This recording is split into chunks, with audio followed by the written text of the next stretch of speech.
The 1940s have been a decade of breakthroughs and developments in medicine and psychiatry. Scientists have developed a new technology to cure mentally ill adults. With the use of electroshocks, the minds of sick patients are being wiped clean, giving them a fresh start. On this blank slate, physicians then imprint a new, healthy personality. Remaking people, shocking them into obedience. This is a story about that powerful idea.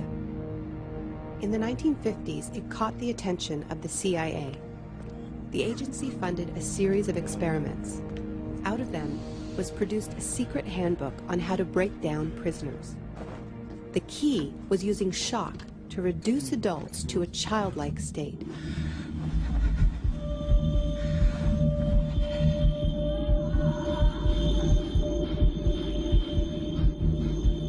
It's a fundamental hypothesis of this handbook that these techniques are in essence methods of inducing regression of the personality.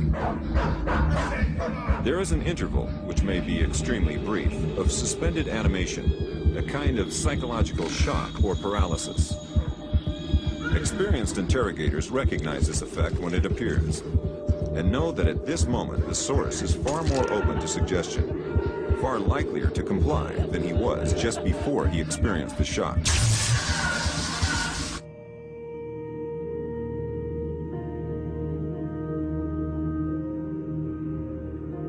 But these techniques don't only work on individuals.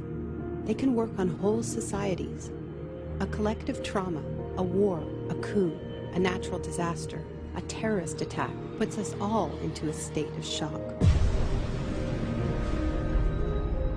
And in the aftermath, like the prisoner in the interrogation chamber, we too become childlike, more inclined to follow leaders who claim to protect us. One person who understood this phenomenon early on was the most famous economist of our era, Milton Friedman. Friedman believed in a radical vision of society in which profit and the market drive every aspect of life, from schools to healthcare, even the army. He called for abolishing all trade protections, deregulating all prices, and eviscerating government services. These ideas have always been tremendously unpopular, and understandably so. They cause waves of unemployment, send prices soaring, and make life more precarious for millions.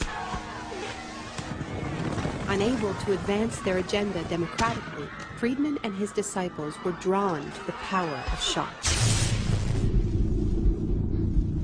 The subject should be rudely awakened and immediately blindfolded and handcuffed. When arrested at this time, most subjects experience intense feelings of shock, insecurity, and psychological stress. The idea is to prevent the subject from relaxing and recovering from shock.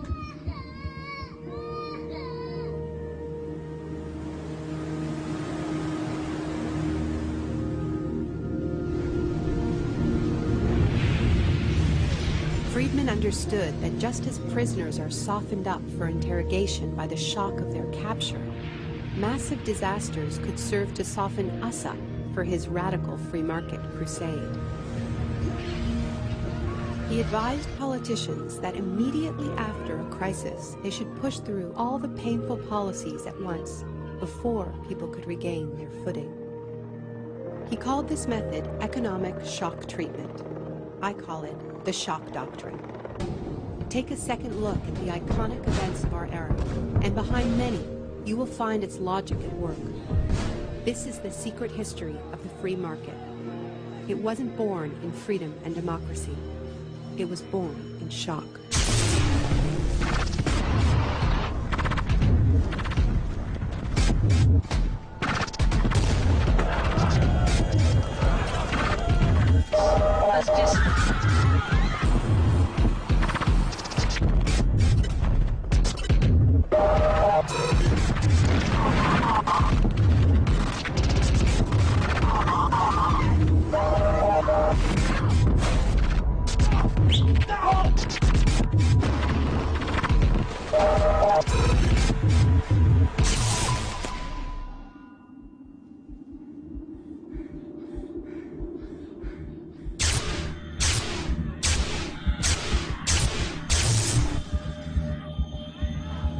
Isolation, both physical and psychological, must be maintained from the moment of apprehension.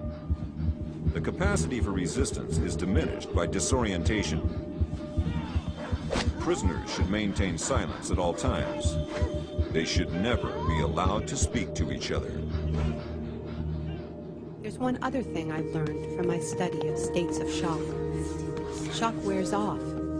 It is by definition a temporary state. And the best way to stay oriented, to resist shock, is to know what is happening to you and why.